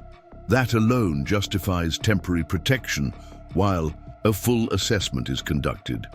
Outmaneuvered legally, Graham had little choice but to comply. As his team reluctantly packed their equipment, Sheriff Wilson ensured they left nothing behind and verified that no artifacts had been removed from the property. Once Graham's people had departed, though they pointedly stationed a vehicle at the public road with observers, the real work began. Dr. Phillips and her team entered the vault and began systematic documentation using professional standards. This is extraordinary, the senior conservator whispered as they moved through the main chamber. The environmental controls Peterson designed have maintained near-perfect preservation conditions. The paper items show minimal foxing. The textiles have retained their color and structural integrity. The metal components show almost no corrosion. For the next several days, the Historical Society team worked methodically, creating a comprehensive inventory and comparing it to Peterson's original documentation. They found that everything remained exactly as he had recorded it. No items appeared to be missing, and each was in the precise location specified in his ledger. He catalogued over 800 individual artifacts, Dr. Phillips told Rebecca on the third day, each with detailed provenance information and, in most cases, the name of the family or institution that entrusted it to his care. It's the most meticulously documented historical collection I've ever encountered. The historical significance grew clearer with each passing day. The vault contained items spanning the breadth of American experience in the pre-Civil War era, from founding documents of early American institutions to cultural artifacts of Native American tribes, from technological innovations of the early Industrial Revolution to personal items belonging to figures who had shaped the nation's development. More significant than any individual artifact, however, was Peterson's clear vision of cultural preservation that transcended political divisions. At a time when the nation was literally tearing itself apart, he had recognized the importance of preserving a shared heritage for future generations. Heritage Acquisitions did not surrender easily. While Graham himself maintained a low profile after the initial confrontation, his company launched a multi-pronged legal attack. They filed challenges to the emergency preservation order, claimed prior discovery rights, and even attempted to question Rebecca's ownership of the property through obscure technicalities in the chain of title. These legal maneuvers failed repeatedly, but revealed disturbing information about Heritage's operations. Court-ordered discovery in one of the cases produced internal documents showing that the company had been systematically identifying and acquiring properties with potential historical significance throughout the eastern United States. Their business model was sophisticated but ethically questionable. They would purchase land at low cost from owners unaware of its historical value, discover artifacts during development, then quietly sell the most valuable items to private collectors through networks that operated in legal grey areas. They've been hunting for Peterson's preservation network for years, Cameron Murray explained after reviewing the documents. They found references to it in private papers they acquired from the estate of a historian who had researched the topic in the 1960s. They've been using satellite imaging and ground-penetrating radar to identify potential vault locations across multiple states. While the legal battles continued, work at the Hollow progressed rapidly. The State Historical Society established a proper security and preservation protocol for the vault, including environmental monitoring to ensure the artifacts remained in stable condition now that the sealed environment had been opened. Rebecca and Lily became regular participants in the documentation process, with Lily showing particular interest in the preservation techniques Peterson had developed. The 12-year-old's natural curiosity and careful attention to detail made her a valuable assistant to the conservation team, who were impressed by her questions and insights. "Mom, look at this," Lily said one afternoon, carefully examining what appeared to be a journal written by a young girl during the 1850s. She was exactly my age when she wrote this, but she had to flee her home in Virginia when the war started. Her family entrusted this and their other personal papers to Mr. Peterson before they escaped to Canada. These human connections brought the historical significance into sharp focus. Beyond the monetary or academic value of the artifacts, each represented a human story, hopes, fears, achievements, and losses that collectively formed the complex tapestry of American experience. 6 weeks after the initial discovery, Dr. Phillips presented Rebecca with a preliminary report on the vault's contents. The document ran to over 200 pages, cataloging each artifact with photographs, condition assessments, and historical context. "We've confirmed that many of these items were believed lost during the war," Dr. Phillips explained as Rebecca reviewed the report. "Museums and historical societies have been searching for some of these documents for generations. Their rediscovery will quite literally rewrite portions of American history." The report also addressed the question that had been weighing on Rebecca's mind: what should happen to these artifacts now that they had been rediscovered? Peterson's clear intent was that these items should eventually be returned to their rightful owners or placed in appropriate institutions for public benefit, Dr. Phillips said. "Given the passage of time, many of the original families can no longer be located, and some of the institutions no longer exist. However, we've identified descendants for approximately 30% of the family collections, and suitable institutional homes for most of the remainder." Rebecca nodded, feeling both the weight and the honor of the responsibility that had passed to her. That's what Peterson would have wanted. What Uncle Frank would have wanted too. "These things don't belong to me. I'm just their temporary guardian, continuing what they started."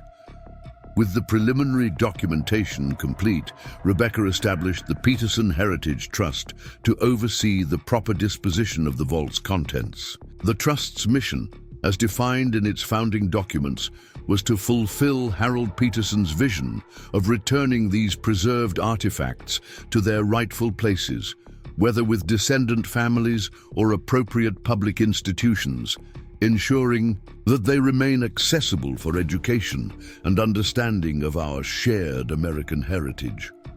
The first repatriation ceremony took place 3 months after the vault's discovery. The Williams family of South Carolina, direct descendants of a plantation owner who had entrusted his family papers and heirlooms to Peterson before his property was destroyed in Sherman's March, came to the Hollow to receive the items their ancestors had feared lost forever. Eleanor Williams, the family's 84-year-old matriarch, wept as she held her great-grandfather's Bible, with 5 generations of family births, marriages, and deaths recorded in its pages. "We had stories about these things," she said, her voice trembling with emotion, "but we thought they were just family legends. To actually see them, touch them, it's like reaching across time to connect with people we knew only through stories." Similar scenes played out as other families came to reclaim their heritage. For items without clear family descendants, the Trust worked with museums and educational institutions to ensure they would be properly preserved and displayed with appropriate historical context. Throughout this process, Heritage Acquisitions continued its efforts to gain control of the vault and its contents. When legal challenges failed, they attempted a more direct approach, offering Rebecca $20 million for the property and all rights to the artifacts. "That's more money than I've ever imagined," Rebecca admitted to Walter as they discussed the offer. "It would secure Lily's future, pay for college, set us up for life." Walter nodded thoughtfully. "It's certainly tempting. But ask yourself, what Peterson would think, what Uncle Frank would think, about selling these artifacts to a company that plans to disperse them to private collectors, where they'll never be seen by the public again." Rebecca didn't need long to consider. She declined the offer, leading to Graham's final, desperate attempt, a public relations campaign suggesting that the artifacts would be better preserved by Heritage's world-class conservation team than by the amateur efforts of the Peterson Heritage Trust. This strategy backfired spectacularly when several prominent historians and conservators who had worked with the Trust spoke out publicly about the professional standards being maintained. The final blow came when the National Trust for Historic Preservation announced a major grant to support the Trust's work, explicitly praising its ethical approach to artifact repatriation and public access. As the one-year anniversary of the vault's discovery approached, Rebecca stood at the visitor center that had been constructed near the entrance to Peterson's vault. What had once been worthless land that she had considered selling was now a nationally recognized historical site, with educational programs that brought students from across the country to learn about Peterson's preservation work and the cultural treasures he had protected. Lily, now 13 and increasingly confident in her role as a junior guide, was leading a group of middle school students through an exhibit on Peterson's engineering innovations. Her knowledge of the vault's construction and preservation techniques had grown so comprehensive that even the professional conservators sometimes consulted her. "Your uncle would be proud," Walter said, joining Rebecca at the observation window overlooking the site. "Frank spent decades searching for this vault, but I think he always knew he wouldn't be the one to fulfill Peterson's mission. He was preparing the way for you." Rebecca smiled, watching her daughter enthusiastically explain Peterson's environmental control systems to the visiting students. "I still don't understand why he didn't just tell me what was here." "Because discovering something for yourself creates a different kind of connection than simply being told about it," Walter replied. "Frank knew that you needed to uncover the mystery yourself, to feel that moment of discovery and make your own choice about how to honor it." The Peterson Heritage Trust had expanded beyond its initial mission of preserving the vault's contents. Using the detailed coordinates found in Peterson's office, they had begun collaborating with historical societies in other states to locate additional vaults in the preservation network. 2 had already been found, one in Tennessee containing primarily scientific and medical innovations from the Civil War era, and another in Virginia housing a remarkable collection of early American artwork and literary manuscripts. Each discovery reinforced the extraordinary vision Peterson and his colleagues had shared, a commitment to preserving cultural heritage that transcended the bitter divisions of their time. In an era when Americans had been willing to kill each other over political differences, These individuals had worked together across battle lines to ensure that the nation's cultural achievements would survive for future generations. As the sun set over the hollow, casting long shadows across land that had held its secrets for nearly 150 years, Rebecca reflected on how a seemingly worthless inheritance had transformed not just her life, but her understanding of value itself. The land hadn't provided financial wealth as she had initially hoped, but it had given her something far more significant, a purpose connected to both past and future, a legacy of preservation and responsibility that would continue long after she was gone. The final artifact from Peterson's vault to find its new home was perhaps the most symbolic, a hand-sewn American flag created in 1861, combining elements from both Union and Confederate designs into a single banner. Peterson's inventory described it as a hopeful vision of future reunification, created by women from both North and South who refused to accept that their nation must remain forever divided. This unique flag, neither fully Northern nor Southern, but incorporating elements of both, was installed in a special display at the Smithsonian's National Museum of American History. The accompanying plaque included Peterson's own words, which seemed to speak not just to his time, but to all eras of national division. When we preserve only what confirms our existing beliefs, we diminish ourselves and our understanding. True. Preservation requires us to protect even those aspects of our heritage that challenge us, that make us uncomfortable, that force us to confront the complexity of our shared journey. In this way, the past becomes not a weapon to wield against others, but a bridge to greater understanding. For Rebecca Morgan, what had begun as a puzzling inheritance of seemingly worthless land had revealed itself as a priceless gift, not just to her and Lily, but to the nation's understanding of its complex past. As Uncle Frank had written in his final letter to her, what appears worthless to most holds the greatest value to those who know where to look. Looking out over the hollow as darkness fell, Rebecca knew she had found that value, not in the monetary worth of the artifacts, though that was substantial, but in the principles they represented and the responsibility they conferred. Like Peterson before her, she had become not an owner but a guardian, protecting something precious not for herself, but for all who would come after. Up next, you've got two more standout stories right on your screen. If this one hit the mark, you won't want to pass these up. Just click and check them out.